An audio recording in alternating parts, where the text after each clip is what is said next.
We'll begin with some opening comments from Coach. Obviously, disappointed from the outcome. I had a chance, obviously, in the fourth and go up late and didn't play real well on defense all night. But to be up in the fourth and have an opportunity to close it out, on that stage is something we'll all look back on and get better from. But I can't tell you how proud I am of this group. They never panic. They never flinch. They're led by special young men. Two of them are sitting up here. And, I can remember looking at them at halftime and just looking in their eyes, and they didn't panic. And we had been here before. And we didn't make enough plays when we needed to. From a coach's standpoint, we got to find a way to put them in better position late in the game and close it out. But super proud of this group. This is a group that created this legacy for this team and an expectation for this program that what I told them in the locker room, that we're pissed off in a semifinal game because we feel like we should have won the game because we didn't play our best and we didn't coach our best. And so I'm really proud of their effort and proud of the year they had. We'll go ahead and open it up for questions. If you could raise your hand, we'll get a mic to you, and if you could provide your name and outlet. Thank you. We'll start here in the far back on the right. Hey, Coach Golden, how you doing, man? Over here, Doc Holliday, WMC TV5 in Memphis, Tennessee. It seemed like it was obvious that Miami came out and they wanted to run the ball down you all throat. Just talk about how your team played and responded, because they finished with, I think, almost 30 more plays than you all did, but you all still had a chance to win this ball game. Yeah, I mean, the effort piece of it has never been an issue all year. We knew they were going to come in and try to establish the run. We were Tony on the perimeter was a deep threat that we wanted to be able to try to contain. So some of that was by design, where we're at on the field, and kind of bend but don't break and kind of tighten it up towards the end. But I thought they were responding really well, at halftime. I thought it was a good third quarter. We just, in those games on third downs, critical third downs, you got to find a way to get off the field. And we didn't. But really proud of their effort.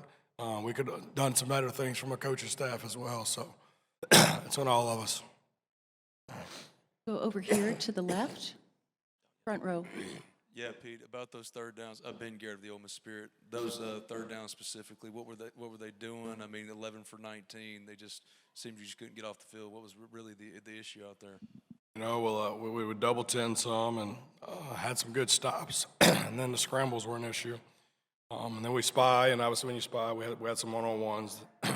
Had a couple busts, and then some of the late ones were some third and shorts, that you got to do a better job on first and second down and, get some third and longs. But it was a lot of different things.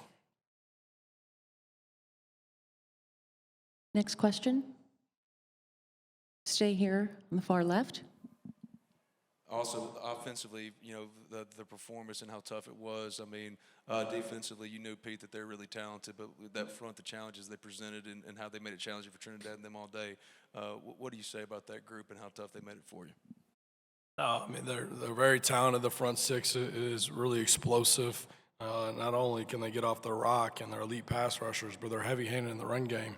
And they do a really good job coaching them as well. So we knew it was going to be hard. I mean, guys, it's the semifinals. It's supposed to be hard, And when these games, you got to be at your best. You got to play at your best. You got to coach at your best. And if you don't deserve to win. I mean, it's the semifinals go to the national championship game. So I thought we had our opportunity by not playing our best game, and that's what we said at halftime. We haven't played our best up to this point. We've been here before. All right, let's go out here and let's spot the ball, and let's find a way to make it one possession in the fourth quarter and find a way to win the game. And our kids came back and did that and went up. And so hats off to them. We just got to find a way to close it. Got to do a better job coaching. Turning the front row on the left. Hey, Pete, Sam Hutchins with the Clarion Ledger. Kiwan obviously went out and came back in the second half. What can you say about the degree to maybe which he was playing through injury today and his toughness out there?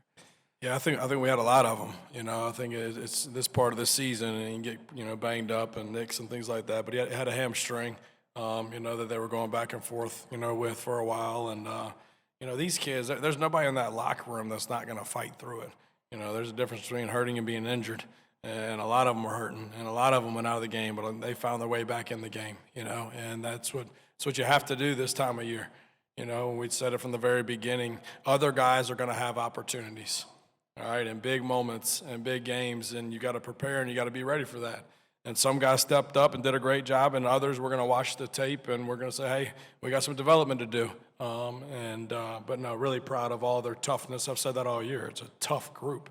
They've got competitive character. They love football. Like there's not anybody in that locker room that you're going to try to hold out of that game, you know. And so, no, really proud of the toughness and fight it. Third row on the right. Dalen Flowers, a Rebel. This is for TJ and Trinidad. TJ, you obviously came in 2023 and had a great run with the team, and you're leaving Ole Miss in a better place than you found it in Trinidad as well. I know it's been a long career and it's been a long season here at Ole Miss, but how does it feel personally to be able to experience this once in a lifetime moment? I know it hurts in the moment to not end up going to the national championship, but how does it feel to be able to experience this run with this team and with your teammates and your brothers? For sure, definitely a blessing, man. Like you talk about, when I came here in 23, you could see the program moving in the right direction, and just wanted to be whatever I could do to help the program keep going in that direction. Man, the fans, the team, man, I love them all. Yeah, God has been so good to me and this team. It's been a great ride. I wouldn't want to do it with any other, people, whether it's coaches, players, people in the offices, and it's just been a great ride, and hopefully I get to do it next year. Far back on the left. From 3TV, CBS 5 in Phoenix. TJ, looked like you were standing on the field for a little while after the game ended. For both you and for Trinidad, how do you describe what's going through your head after that clock hit zero those next couple of minutes? Man, definitely disappointing feeling, especially going into the game and playing in the game and knowing you have the opportunities to, do what you need to do to win the game, and, not taking advantage of those opportunities. Probably the biggest thing of me sitting out there, thinking about the plays we could have made to help us be in a better position to win, for real. For me, just thinking about, my brothers, people that have sacrificed so much to be in this position. There's a lot that goes on behind the scenes, whether it's film, weight room stuff, and, other things as well. And just this team has just sacrificed a lot, to get to this point. And this season's been bumpy, and there's been a lot of things going on, and, they just kept our focus. It's been just truly special. Front row here on the left. Cleveland, Mississippi today. Pete, is there anybody you would compare their offensive line to? I mean, they were getting a push that we hadn't seen very often. No, yeah. I mean, we knew coming in it was going to be challenging up front, and so some of those you got to decide kind of how you're going to attack them, and are you going to go all out and create some isolations outside that can create some explosives? I think looking back at it, that's not what lost us the game. I think the two explosive plays lost us the game. So we can talk about the push and all that. Does it affect the game? Yeah, but the two explosive plays is a scramble for the touchdown, and then a screen is thrown behind the line for a 40-yard touchdown. So we knew they're a good football team. They're very big up front. They're well coached up front. They got a big back, and we knew we were going to have a little bit of trouble with that, and we're going to have to take our chances at times to try to create some negative yardage plays to get off the field. And versus teams like that are going to commit to that, you got to take the football away some. So we had a big pick down there. They missed a field goal. Certain things like that, and that's part of those games. But we're going to watch the tape, and we're going to go back and be like, we got to get better at striking blocks and getting off blocks and fitting runs and leveraging the ball. And there's a lot of things within the game that we've got to improve in the off season for sure. Front row center. Yeah, Caleb Saylor, Super Talk Mississippi here. Trinidad, you were being consoled after the game by the fans. Not that specific question, but this fan base and the support it's had for you and this team. And I guess, TJ, you could speak on this too. How much has it meant to you to see Rebel Nation travel to New Orleans in droves and then all the way out to Arizona in droves? It's truly special to see, how dedicated Ole Miss fans are and how, special the Oxford community is. They're in it together. We're all in it together. We wouldn't be here without them as well. Their support, just everything they've done for, Rebel Nation, and, our team, just values that. And it's just, Oxford's just special. I can't say that enough, and I'm just truly grateful, and I just got to give thanks to God. Did you want to answer that? I will, yeah. Just to attest to the fans and Rebel Nation, man, them traveling, man, they deserve the opportunity to travel, man. And, man, I give the fans my all. I love them, and God bless them. Front row here on the left. Michael Katz, Daily Journal. Pete, I know you didn't really start working with Trinidad specifically until the coaching transition, but just what has he meant to you over these last few weeks?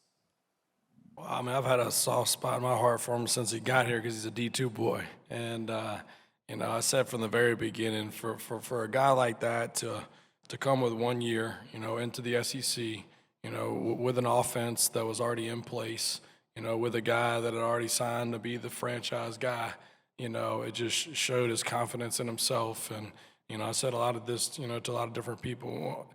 When he first got here, you didn't even hear him. You just saw him. And you saw him with his head down, working his ass off, right? And then you started seeing people start gravitating to him, and they wanted to be around him because he works his butt off, and he was a good teammate. And he, you know, I mean, he celebrated with Austin in scrimmages when he threw good balls. I mean, it was just, you wanted to be around him because of who he was. And then, you know, in fall camp, you know, the one defense goes against the two offense when he's running with the twos, and sure, we couldn't stop his ass. So I knew if something was going to happen to Austin, then we were in pretty good hands. But no, it's just awesome, you know, to see good things happen to good people. And for him to take a chance to come here with a guy in place and for it to work out the way it did for him, I couldn't be happier. And, you know, he's kind of set a precedent here within 1 year. It's going to be pretty hard to match. So fourth row here on the left.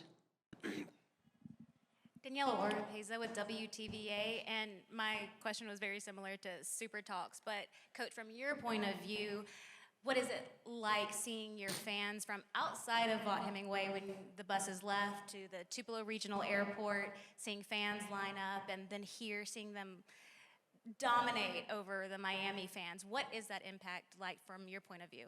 No, I'm so excited for our players to be able to see that and come out to it. And, you know, a lot of these fans have invested a lot, you know, in a lot of different ways over a lot of years. And they deserve this. Now, they deserve a better outcome, but they deserve these opportunities, and they deserve for these opportunities to be on a consistent basis. And that's the expectation that our Chancellor and Keith has set for us. And when they give you all the things that you need and you need to go recruit good players, and you got to perform well. And hopefully these opportunities will continue. But, I mean, it means the world to our players and to our staff that your hard work is recognized and appreciated. Third row on the right. Dalen Flowers, Rebel Walk. Trinidad, I noticed Keywan came and embraced you after the game, and you ended up walking off the field with him. What has he meant to you this season, and what kind of relationship have you two grown into in terms of the brothers?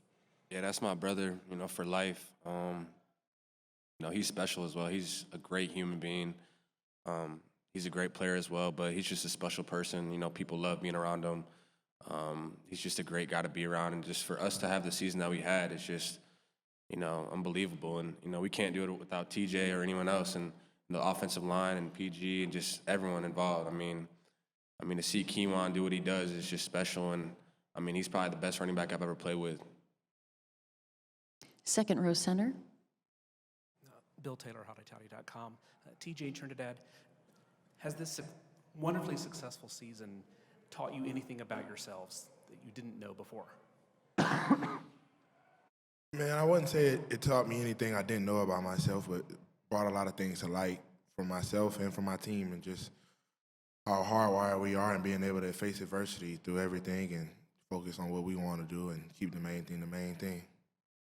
I would say with having faith and just having a great support staff around you and people who truly care for you and want the best thing for you, you know, is you can do whatever, and you can, you know, achieve things that you wouldn't even think that you could achieve.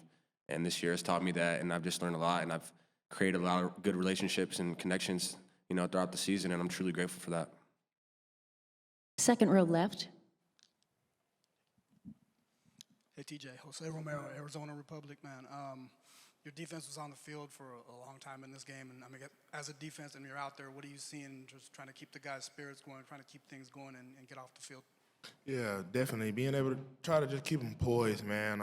Like I said, I feel like we had a lot of opportunities to get off the field on third downs and hold them to longer, shorter yardages on base downs, man, and just continue to keep them poised even when we did give up penalties or missed tackles, and extend drives, man, and keep their composure.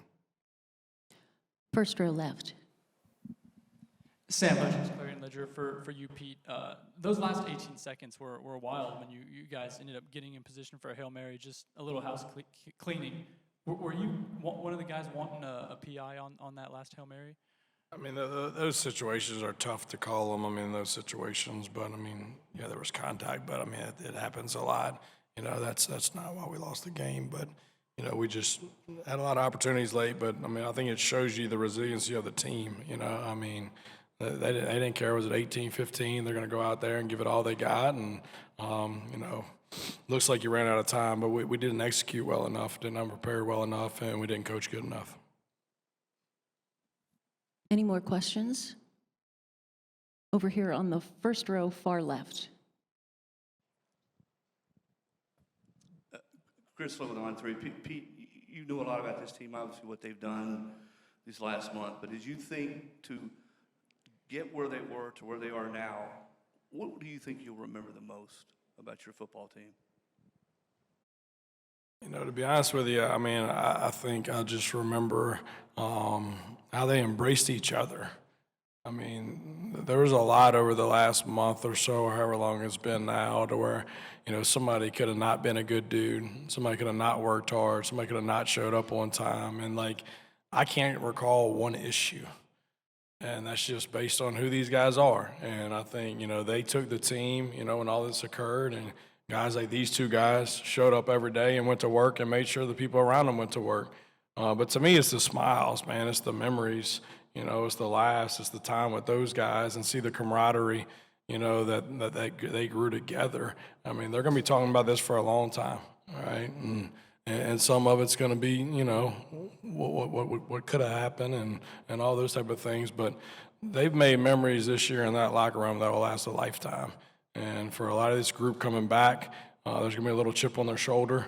But also the guys that are leaving, I mean, this is a legacy of a team that's going to be celebrated for a while, you know, and is going to have to come back at some point and have reunions and stuff like that as far as getting together. So we appreciate, you know, the senior class and what they've done for the legacy in this team and making it an expectation. And I think the underclassmen are going to want to go to work pretty quick because they're going to be pretty hungry. This will conclude our Ole Miss press conference. Thank you, gentlemen.